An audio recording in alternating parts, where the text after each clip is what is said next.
All right, everyone. So, we have a really fascinating guest with us today. I'd like to introduce you to Jonathan Berry, also known as Viscount Camrose. Now, his story is a pretty cool one. Here's a guy who, instead of taking the usual path into politics, is always focused on the technology part and how it could reshape entire industries. Long before he entered into government, he was deep in those trenches of corporate transformation. He was involved in the earliest techniques for clinical trial automation at Pfizer, for example. Essentially, what this means is helping to speed up how we develop new medications. Then he took the same disruptive approach and mindset to the energy sector, leading disruptive digital transformation for giants like BP and Shell, and helping figure out how to modernize centuries old industries. So, it makes perfect sense that when the UK needed a minister for AI, they turned to him. They didn't just need a politician, they needed someone who had actually helped build new systems, and someone who spoke the language of code, data, and large scale transformation. So, a few years ago, he was handed one of the biggest challenges of our time, figuring out how to unleash the power of AI while making sure it doesn't spin out of control. He was a key player in the huge AI safety summit that happened at Bletchley Park, if you remember, a few years ago, putting the UK right at the center of the global conversation. What I really appreciate about his perspective is that he cuts through the hype, he cuts through the noise. He doesn't see AI as just magic or as a monster, but as a powerful tool. He's focused on how we can actually use it to solve real problems, from healthcare to energy. So, while keeping our data and our democracy also safe. So, to talk about this, where AI is headed, what his time in government was really like, and what we should be paying attention to, please help me give a massive welcome to Viscount Camrose, Jonathan Berry. Lord Camrose, welcome to Protocol Blue. Thanks for having me. Well, we're very excited to have you here. There are a few reasons. First, you're the first AI minister in the world. Is that correct? Second in the world, I think. First in this Still- country. Yeah. Yep. Yeah. Wow. That's the first ever portfolio that's ever created for the AI. So, Yes. Yes. so that means it's a very, at the very inception of this AI revolution, you've seen the world, how it's sort of evolved. Well, over it's period. quite. I mean, I've taken an interest in AI since I was very small. Not always a very informed interest in AI, but I studied it at university briefly at the end of the 90s, start of 2000. Is it because you couldn't find any friends? Well, when it eventually went mainstream, because it was quite a curious moment for me when I was appointed a minister in the Department of Science, Innovation and Technology, and they said, right, your portfolio, you're going to be Minister of AI and Intellectual Property. And I thought, that's great, and I've always taken this interest in AI, but it was just at the time when AI was turning from obscure field that a few people were very, very interested in, but nobody else cared about, to suddenly everybody had been running ChatGPT and it was really becoming quite mainstream. So it was just at that time that I ended up in that curious but very exciting role. In my introduction, I highlighted that, you didn't take the usual path into politics. You come with that technological/business background, really understanding the core in technology even before getting into the policy, because that's a very rare combination in politics. And please walk me through what the journey was like from transitioning from. Well, I'm Yep. a hereditary peer, and that means that I had to be elected by fellow members of the House of Lords to the House of Lords, which is a much easier process, obviously, than being elected by an electorate at an election. But that meant that I did not have to make the unbelievable sacrifices that MPs have to make in order to get into Parliament. But it also meant that I didn't have to be distracted by a lot of other stuff. I could go straight into that ministerial role without having to go and spend all of my weekends campaigning in my constituency or something. And it gave me a chance to really focus on that. And it works quite well, particularly in a more technical field, because it is a very technical thing, particularly when you add some of the other areas I was responsible for, like cybersecurity, and more obscure things like the Met Office and so on. It means that you can, when you do work in these very, very technical areas, you need the time to focus, and you need to be able to work without too many other political distractions. So your corporate background definitely helped. Oh, yes. At the back end. Yes, So absolutely. Yeah. what specifically? I mean, I see that you oversaw certain transformations in that corporate roles.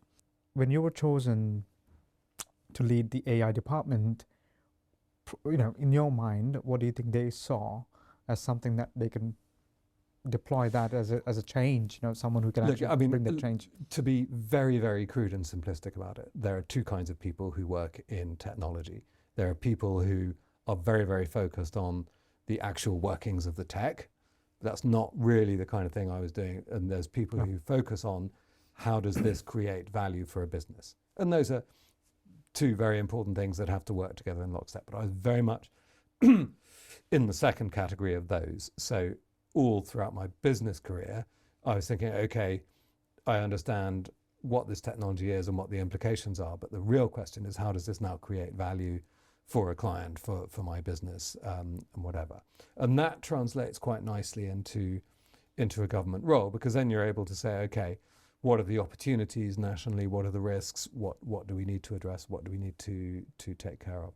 So, while I can't really comment on why I was sort of picked to do this job, I hope it was something to do with that, with an experience of implementing this, and always with a focus on trying to communicate as clearly as possible to a lay audience, particularly, the implications of any given form of tech.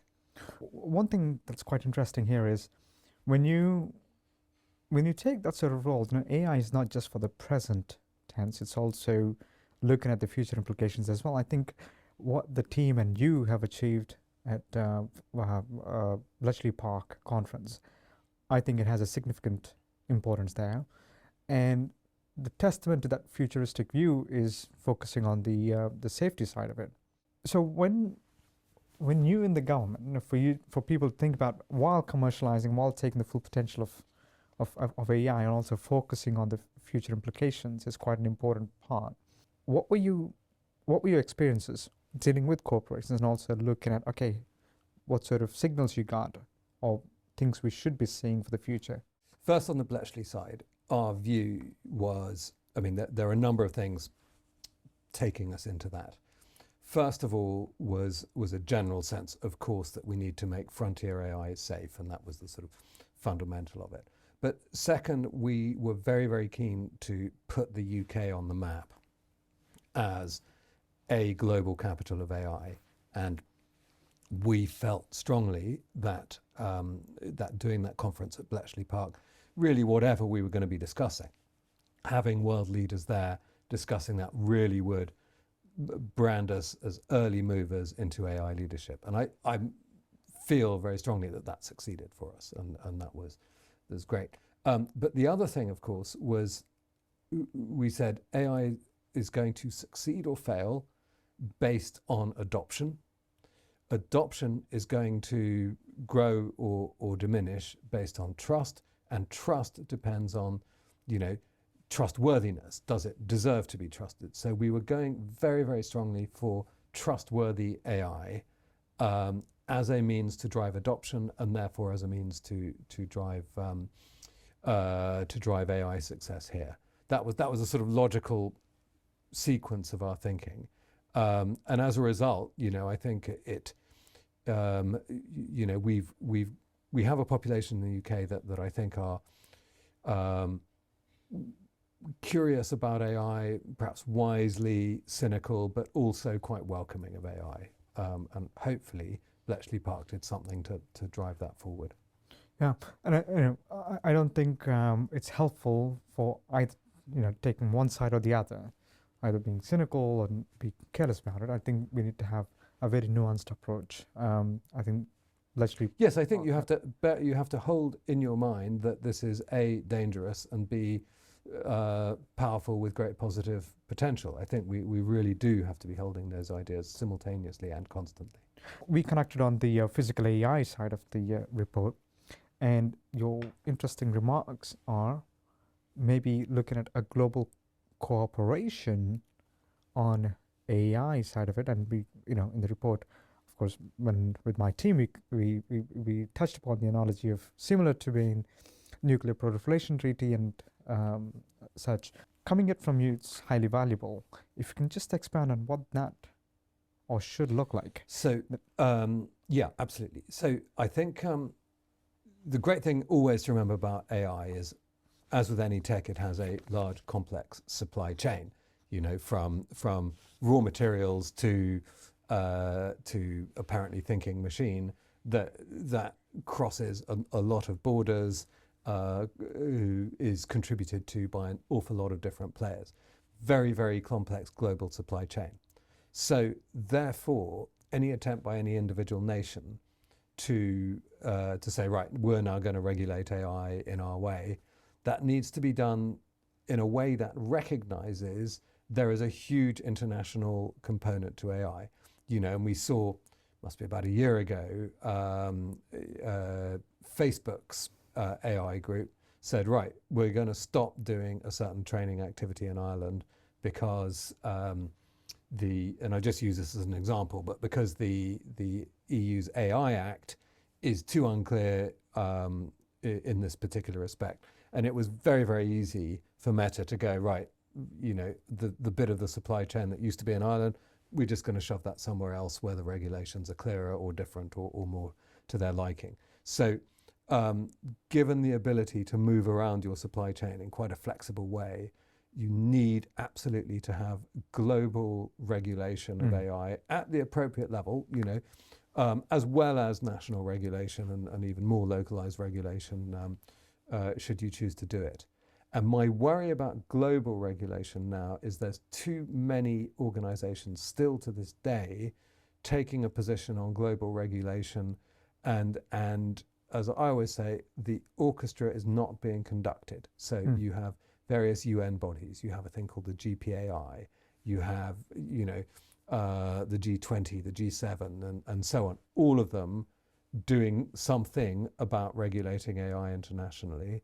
And my hope, very strongly, is that we can arrive at a mechanism whereby all of those bodies and others are suitably represented, but in a global regulator, not a global regulator, a global regulatory system that we can all trust to manage the global aspects of AI. Well, another way to put this is a closest example for me is the carbon emissions thing. So you can self-regulate. If another massive country decides to not set by the rules, of course, it's the same thing. You'll be affected by it. So there's, yes, in fact, you'll be shooting yourself in the foot, but not by limiting yourself the capacity and just, well, that's so your game theory payoff matrix becomes quite clear, sadly, on that. So there does need to be a way to have a mechanism, some machinery that everybody trusts. Now, of course, carbon emissions is in many ways a much easier problem because you're taking one element and saying, you can say how much of this element are you placing in the atmosphere. So, well, don't diminish that. It's a much simpler problem to track. AI is a very complicated thing. And, what the first question I always ask about AI is, what is it?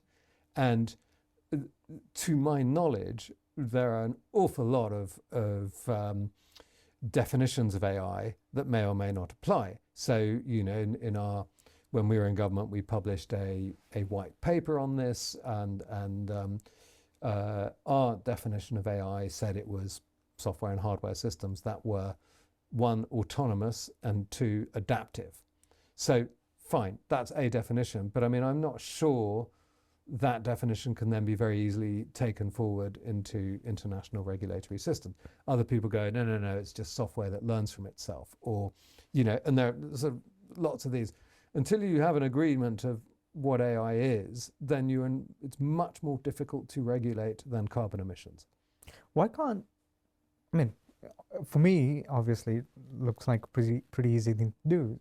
You sit around the table, bring in different countries, and hey, that's what we did for previous things as well. And if we were to agree on a common definition, why is it too difficult Well, to organize I mean, something? I suspect that particularly in the context of a trade war, it's difficult. And I think there's I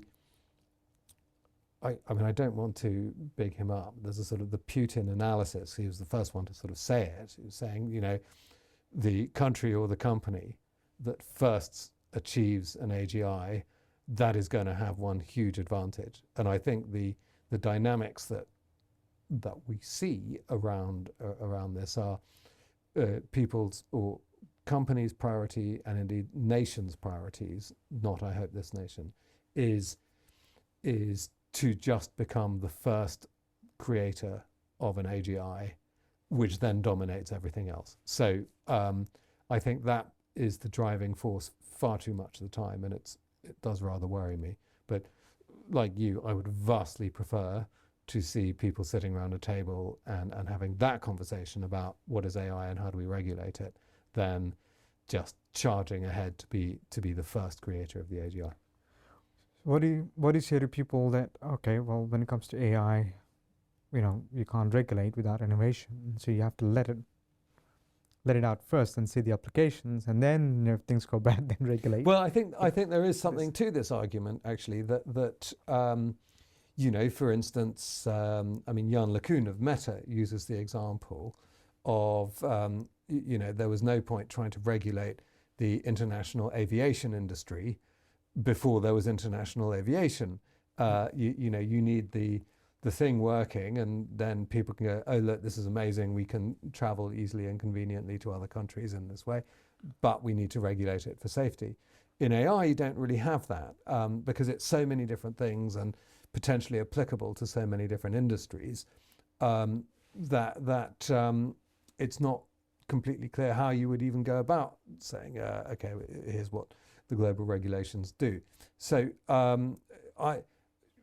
my view on this, and I suspect I agree with some of those people you mentioned, is that we need to have a better stable of really breakthrough great applications in AI that actually add value.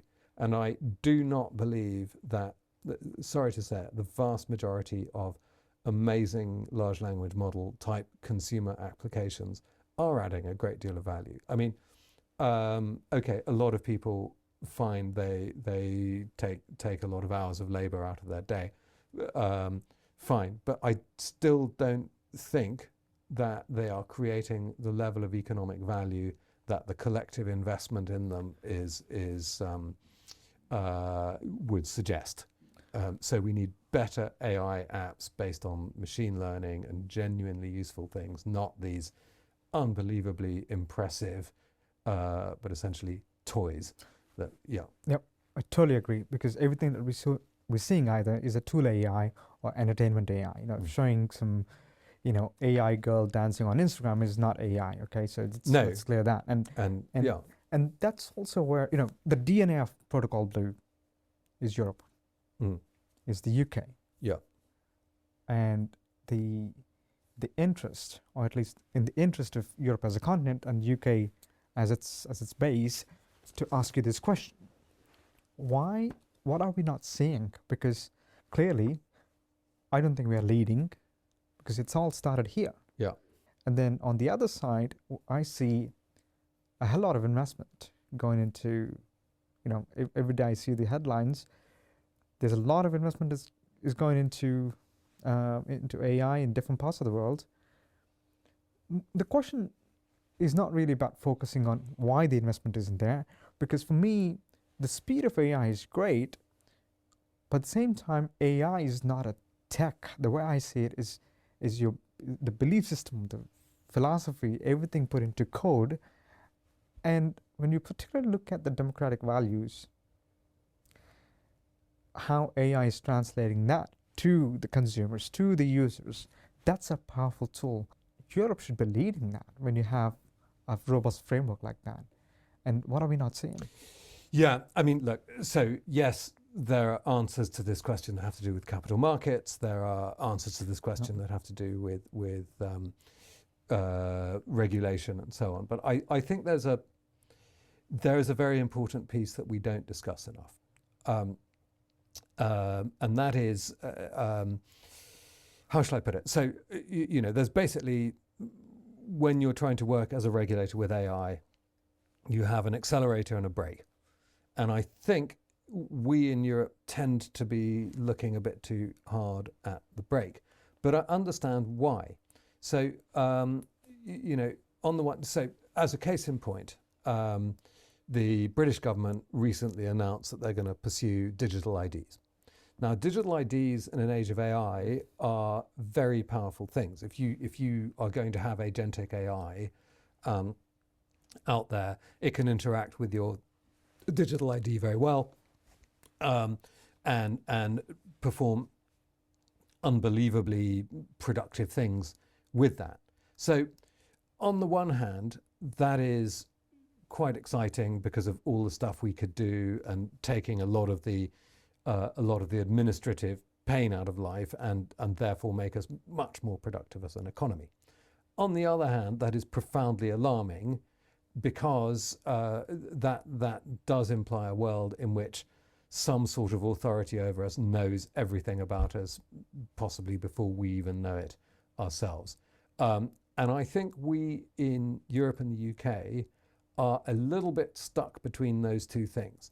And we have not properly had the discussion collectively as a society, which way do we want to go? I personally am terrified by the thought of mass invasion into privacy, but I'm equally terrified by the thought of missing out on economic growth. And I think we as a society need to go, right, we have a much larger population now. We have huge demands placed on our resources as a country, and we probably can't carry on living as the way that a lot of us sort of want to live, and the way society was 10, 20 years ago, but in an optimized sort of way.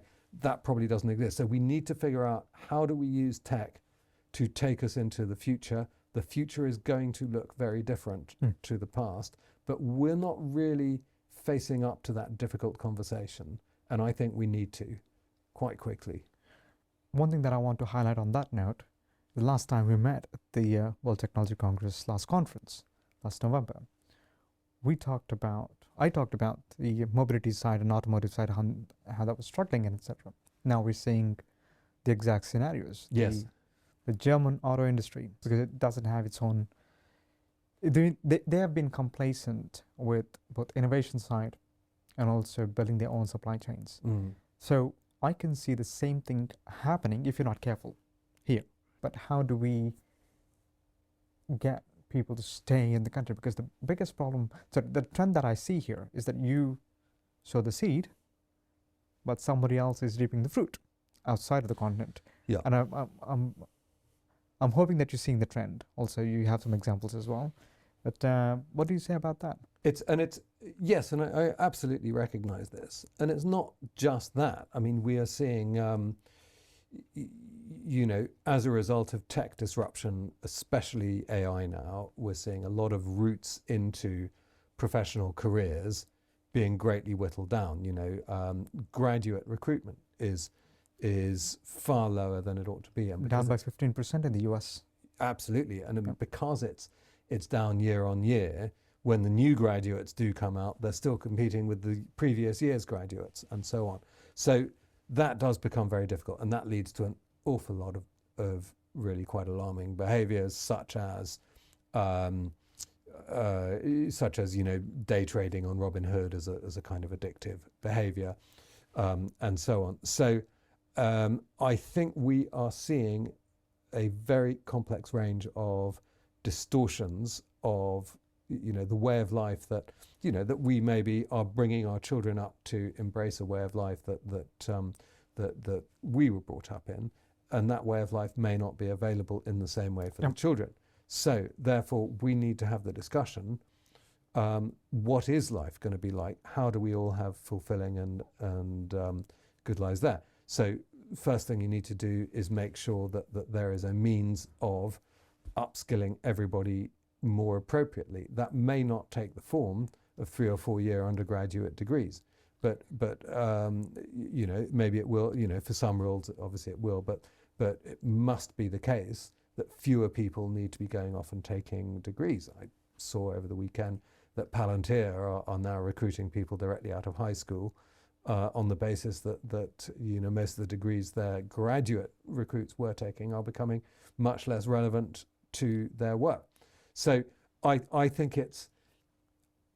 that yes, that there is a worrying view that things are invented in Europe, particularly the UK, and then invested in by outsiders, and the ownership falls outside. But I think that's part of a larger pattern of disruption that our expectations are probably going to have to change to accommodate that. You brought up a really interesting point. Actually, I want to touch upon that, which is the upskilling part. Okay, one of the things I hear, especially when tech CEOs talk about it, right? Hey, if AI takes away this particular skill and I'm outskilled by it, what am I going to do? When they often say, well, you need to upskill, you know, there'll be plenty of opportunities you can otherwise do. Now, my question to that, first of all, what are they and how much time do you have? Because 10 years ago, if you're knocked down, you have the time to rebuild. An example of that is, you know, going from software side of it or digital AI to physical AI, which is run by the dark factories, of course. So, and now you're building autonomous systems to basically communicate between different processes, you know, even different factories as well. So, when again, all that is run on a single ecosystem, right? Yeah. And how do you see the labor market changing? And So, disruptions? this is again an example of where we do have to change our thinking very considerably. I think, you know, let's say we're having this conversation 5 years ago, then the model would be, okay, we've identified some new skills that everybody's going to need.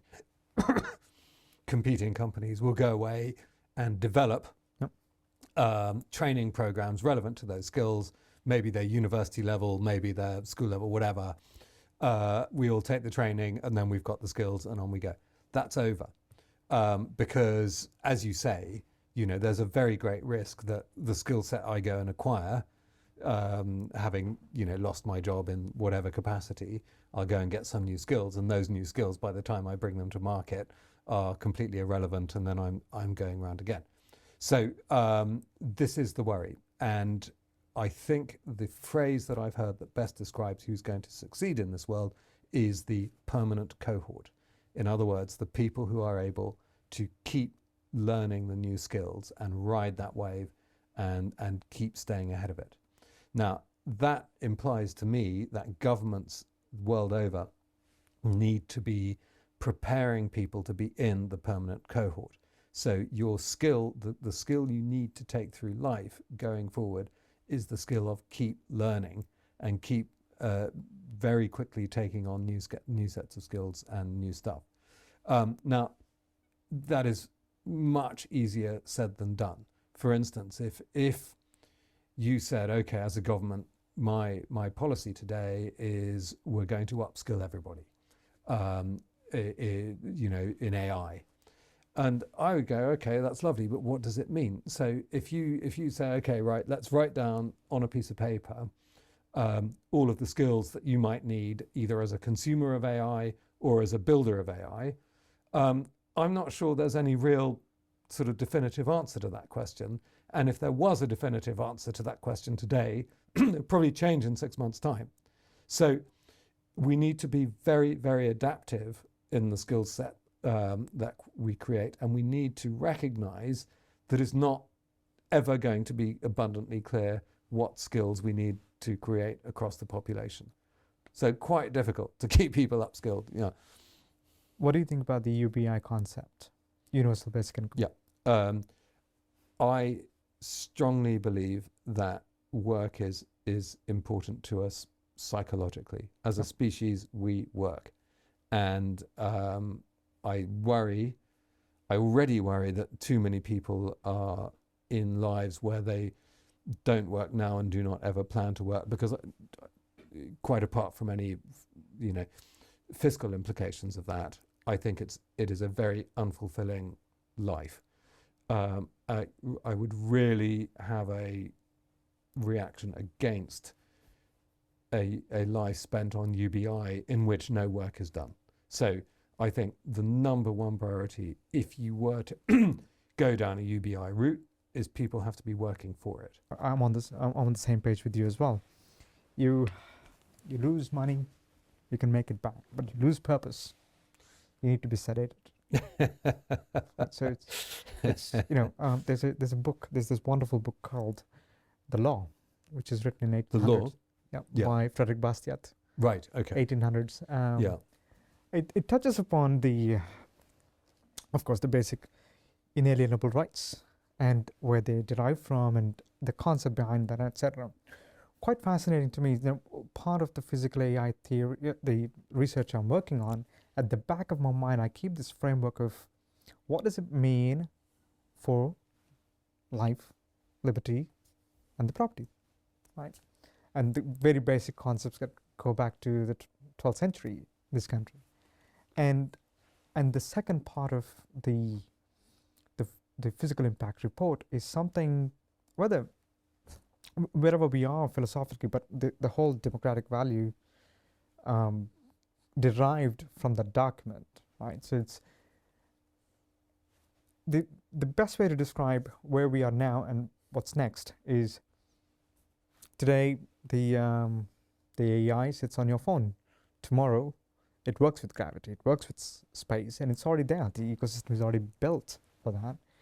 And for people who think, well, my job is safe, or I don't need to upskill, or just looking at the regular way of life, how we've been getting on for the last 20 years or so, if you were to give a message, what would that message be, and what we should be changing and looking in terms of our paradigm as well? So, I mean, I think there are some obvious messages about keep upskilling, but I think there's a more important message, which is have a do more mindset. And what I mean by that is that when presented with a technology-based opportunity to be more productive, when what a lot of firms do today, I see, is okay, let's carry on doing the same amount of work with fewer resources, with less people, particularly with AI. And I think that's poisonous. I think you need the opposite mindset, is say, no, let's do more, let's have more, let's be more productive, let's find new things to do, so that and keep at least the same level of resources, if not more. If I was, for instance, running a law firm, I hope I would have the instinct to say, look, I'm not going to go, okay, let's get rid of half our lawyers because AI can help them do the work. I'd say, let's take my, whatever it is, 1,000 clients, let's make them 10,000 clients, and let's do the same amount of work for those 10,000 people with the same people that I have. And what an effect that could have. How many people could we get through the legal system so much more rapidly, and how much more productive, therefore, would that make the country? So I think presented with an opportunity for productivity through tech, don't take the way of let's do the same with less resources. Take the way of let's do more with at least the same resources. That's my message. Lord Camrose, it's been wonderful, and thank you very much. And you know what? In British history, you're going to be the first tech bro, and for being the first minister. Well, thank you very much. This has been a great conversation.